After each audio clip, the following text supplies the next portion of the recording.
Hello, everyone, and welcome back for our third panel of the day, the future of feminism. Just before, we're just discussing feminism and intersectionality, and it's nice to see some new faces that are just joining us and some that were here throughout the day.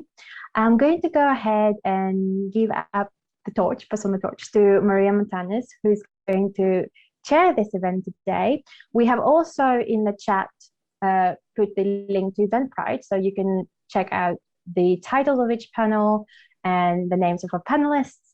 And feel free to put any questions you have in our Q&A box throughout the talks, but we are going to read them out at the end of all the papers during our Q&A. Thank you so much. Maria, on to you. Thank you so much, Lena, and welcome everyone, and thank you so much for joining us this afternoon. And thank you, Natalia, and also Elena for organizing this, for putting this amazing program together. And also thank you so much to our panelists today.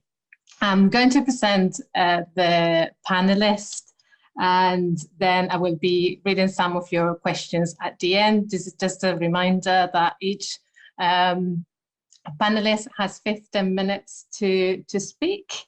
And then if you can, as Elena was saying, write your questions in the chat box. I will be reading them later, and hopefully we'll have a nice conversation. So our first speaker is Karima Hassan. She is an artist born in Wales with Yemeni and Bangladeshi heritage.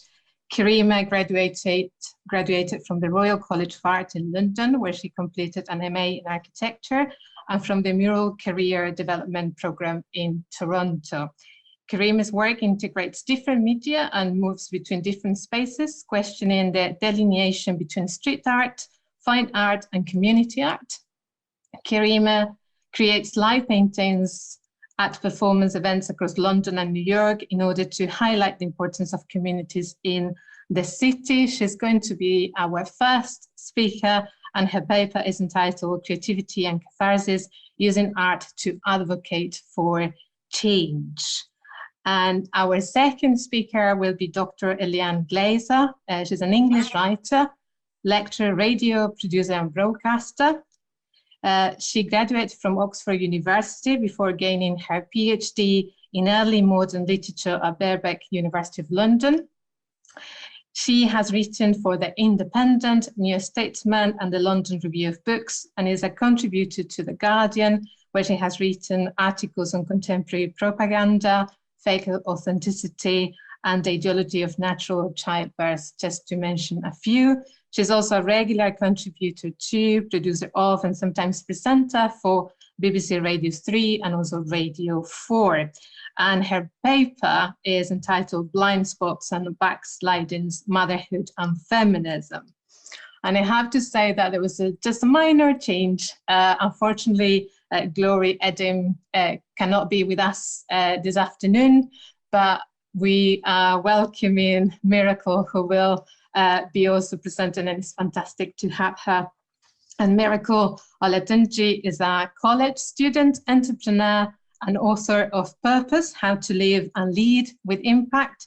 And she's the founder of Opportunity Me, a digital media and education company, which empowers the next generation of leaders to develop life, leadership, and career skills.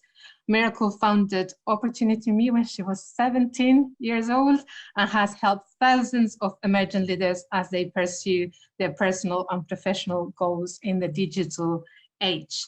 And more recently, Miracle was part of the Barbies hashtag You Can Be Anything, and hashtag More Role Models, a global campaign aimed at closing the dream gap and inspiring women and girls around the world. So thank you so much for joining us today, and we look forward to your papers. And Karima, you're first. Thank you. Thank you so much, Maria, for the introduction. I'm going to go ahead and share my screen. If you give me 1 second.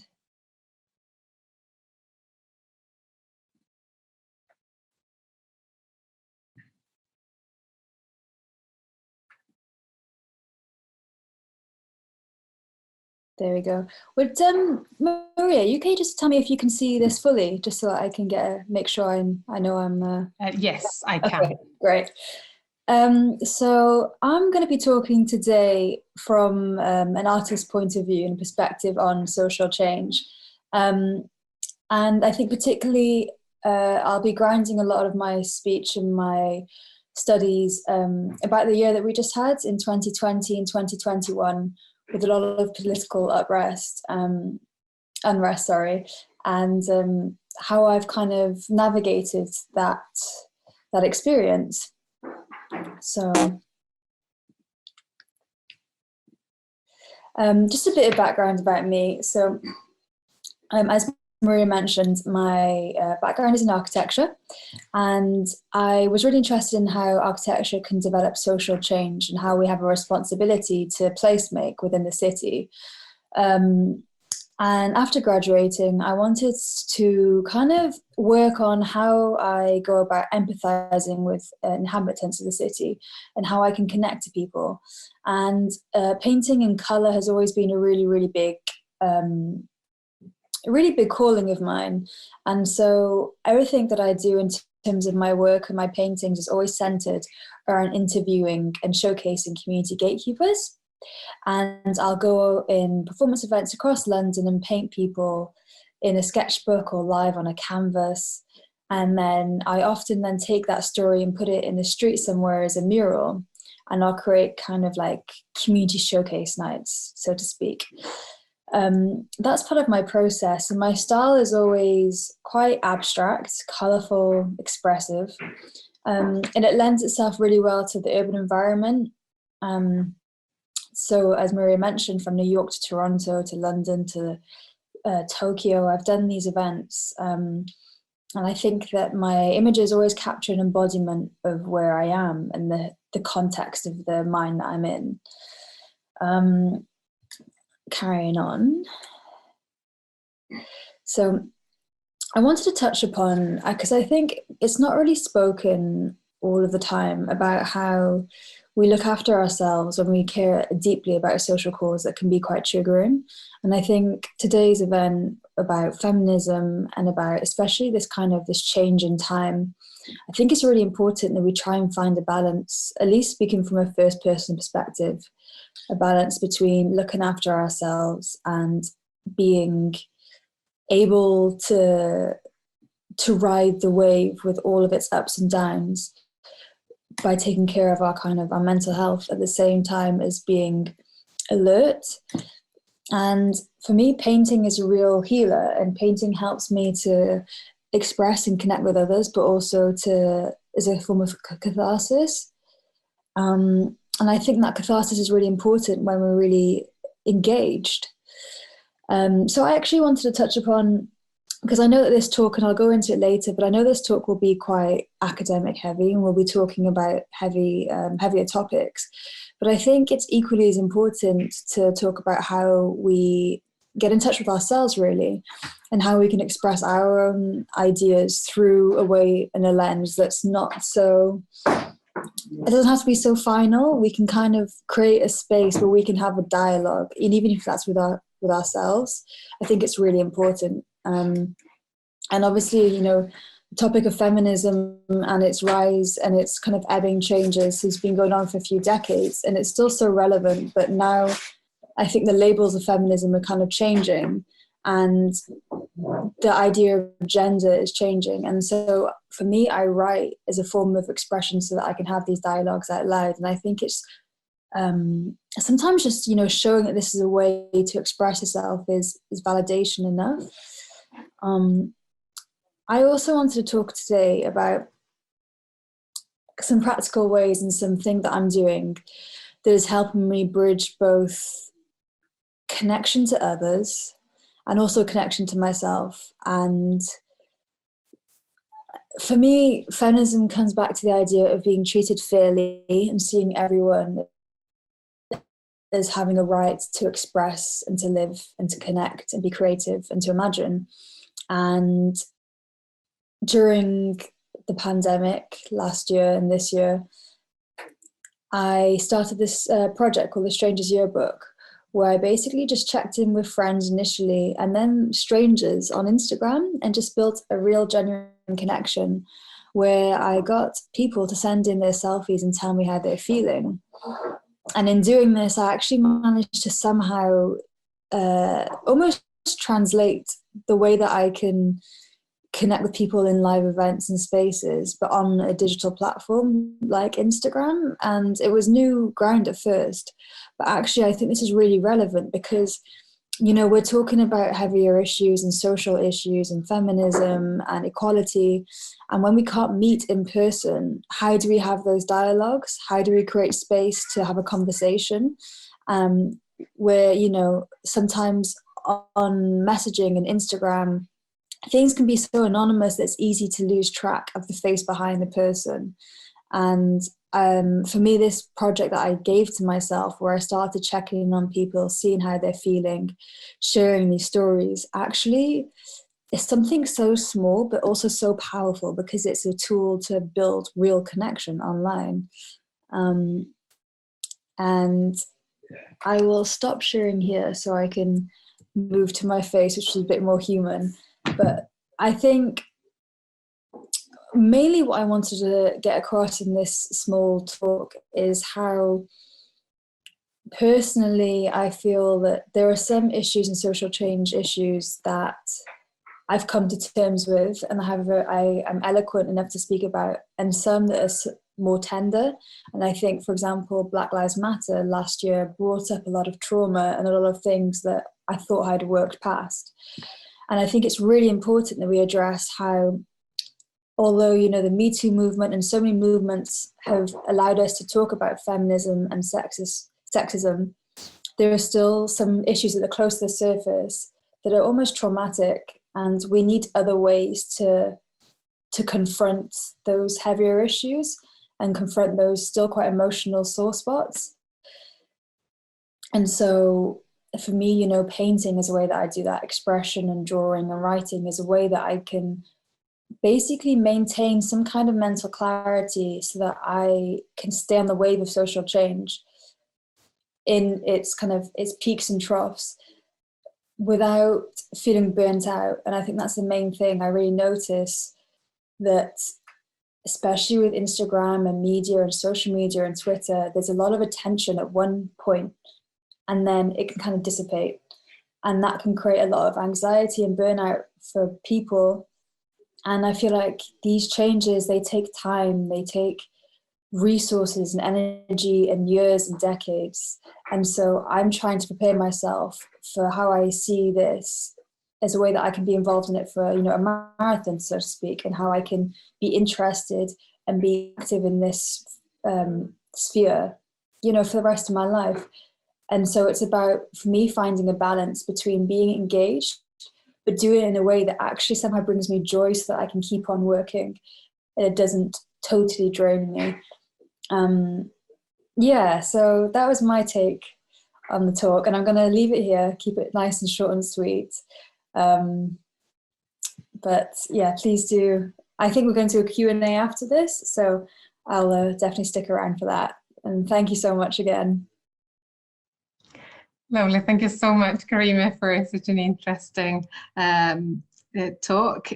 We're going back to your presentation later, but certainly interesting topics there about art as a healer, and also you talk about mental health and so on, and that is so important. Well, our next speaker is Eliane Glazer, and she is ready. I'm just hiding my self-view, so I don't like to see myself when I talk. No, nobody likes. So hello everyone out there, and I'm really very happy to be doing this event, not least because I started as a research fellow at the Institute for English Studies, but because of the situation, I haven't actually been able to kind of see people face to face and interact in person. So I'm so happy to be doing this event as one way to be involved, albeit via the computer. So Yeah, so I'm going to be talking today about the title that I've chosen is Blind Spots and Backslidings, Motherhood and Feminism. So I'm going to be talking about motherhood in particular as a kind of case study, but because that's what I've been writing about recently.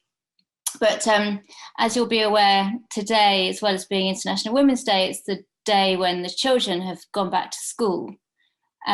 Which has been, a great relief to mothers around the country we've stopped having to juggle looking after children and teaching them with other activities like work. So it's timely. So I'm interested in identifying feminism's enemies and obstacles. So what stops us making progress as feminists? Because I feel that if we can locate those blind spots and obstacles, then we can attempt to move on. So I think about feminism as being an ism, which is a forward-looking movement that exists in its appropriate historical moment. And if we look at previous feminist waves, they've sprung up during periods which were ripe for change. So they've been movements of their time. But I feel that where motherhood is concerned, we have a kind of a zombie situation. So we have a kind of an undead problem around the way that motherhood is managed in society. We should have solved by now. The zombie should have been dealt with, but it's somehow still sort of up and walking around. So there's a sort of a gap, if you like, between theory and practice, and I think that gap is present in lots of different places. It's present in the difference between academic feminism, which is very sophisticated, and real world progress, which is very stuck in many ways. And motherhood is the example that I'm talking about here.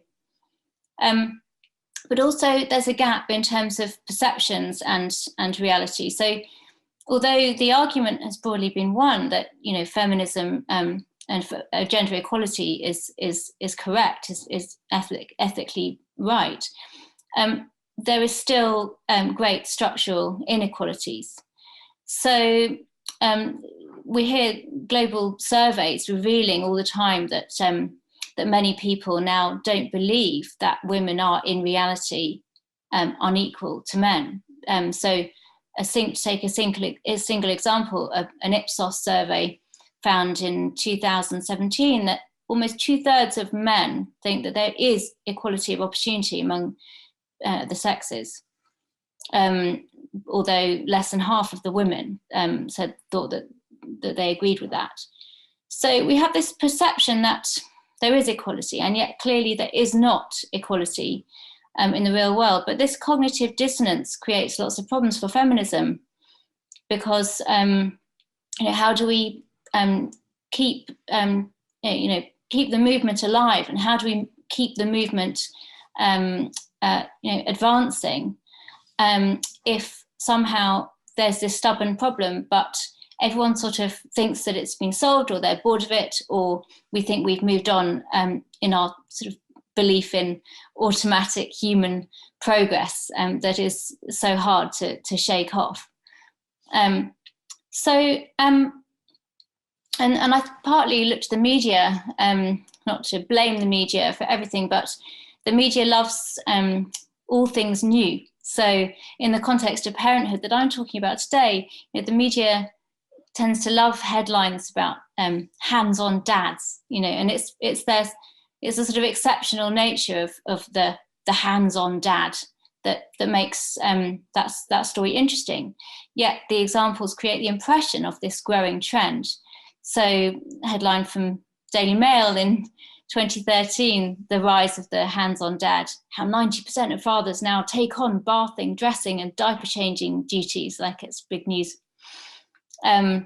And we've seen lots of those headlines during the pandemic, with men supposedly taking on a greater share of duties at home. And yet, in reality, there's very depressing statistics which show that even teenage girls are doing much more domestic work in the home they have been during the pandemic, which really shows that these kind of very retrograde attitudes are being passed on to the next generation, despite, you know, us supposedly being in a kind of, you know, feminist or even post-feminist era. So when it comes to parenting, you know, only 2% of men take up parental leave, even though they're entitled to it. Although there are problems with that system, but still it's quite an amazing statistic. And only 1% of fathers are full-time parents. We see a great gap, as I mentioned, between housework and in fact, there's studies that show that the pace of progress in reaching equality in the home actually peaked in the 1980s. So I've written a book that's coming out shortly called Motherhood, a Manifesto, rather hubristic title, but anyway. In that book, I talk about various injustices which are around the way that motherhood is managed in society. And it's not just in relation to men, but more generally. So we see great pressure exerted on women who are just starting out in their careers, who are in their 20s or early 30s, to pressure to have children, you know, to get on with it, you know, the ticking of the biological clock. We have women sort of lacking basic rights over their bodies and their autonomy over their bodies during pregnancy and childbirth. We have women who are treated essentially like children. Strangers feel entitled to judge mothers publicly for perceived shortcomings or imperfections. Mothers are often lonely, isolated, depressed. Postnatal depression is incredibly common. Up to sort of a quarter of mothers are depressed, and mental health issues are absolutely endemic amongst both pregnant women and new mothers. And then there's the problem of childcare being expensive, hard to organise, and also work and careers really suffering over the long term. And I feel that messages that we're giving to young girls at school about, you know, you can do anything you want, well, those messages really have to come with a sort of tempering health warning that actually, you know, that equality only lasts until you have babies often, and then so many women's careers then stagnate or have to be sort of fitted in alongside childcare duties. So there's a real problem there in terms of you know, women succeeding and achieving equality with men and you know, self-determination over the long term. So so clearly there are so many priorities in terms of feminism and unfinished business, but I really see motherhood as one of those examples of unfinished business in the feminist movement. So what to do about these old battles that are yet to be won, including these very basic rights for women. And often, you know, they're quite sort of boring demands and campaigns, you know, campaigns for shared domestic labour in the home, very kind of unsexy campaigns about who gets to clean the toilet and change the nappies and so on. They're very hidden, individualised imbalances, and lots of women, I think, feel ashamed at the imbalances that persist in their relationships with partners, and that can conceal this imbalance yet further.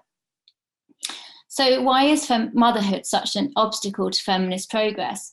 Well, I think there's a number of reasons for this. Partly, motherhood just sort of happens to you. And in contrast with earlier feminist consciousness raising movements, it's hard to raise consciousness when, as I mentioned at the beginning, there is consciousness you know, that has been raised about feminism in this area. It's just that the structural changes haven't accompanied that consciousness. So it's almost like consciousness raising has to come in waves, but how do you do that when the topic is perceived as, you know, old hat? often I think mothers find it hard to carry on being a feminist once they become a mother, which is a difficult thing to say in a way, but I think feminism is often associated with being young, and then it sort of hits the so-called realities of being a mother, and feminism has to take a back seat. There's a perception of entitlement that surrounds mothers, that this is a common retort to anyone who tries to reflect critically on their experience as a mother or make any kind of political claim. Do you think you're the first person to have a baby? This is pressure to sort of just get on with it. And I think that can be very corroding. And it also fuses with the guilt that many mothers feel about failing at work, failing their children, not being perfect, and so on. A mother's interests are also perceived to be held in balance with those of a vulnerable infant, and that can inhibit women making claims for motherhood to be organised more equitably. And also we live in an era where kind of fake, pseudo and co-opted feminisms are very prevalent, particularly around the discourse of choice and empowerment. And you see that in motherhood when it comes to birth options.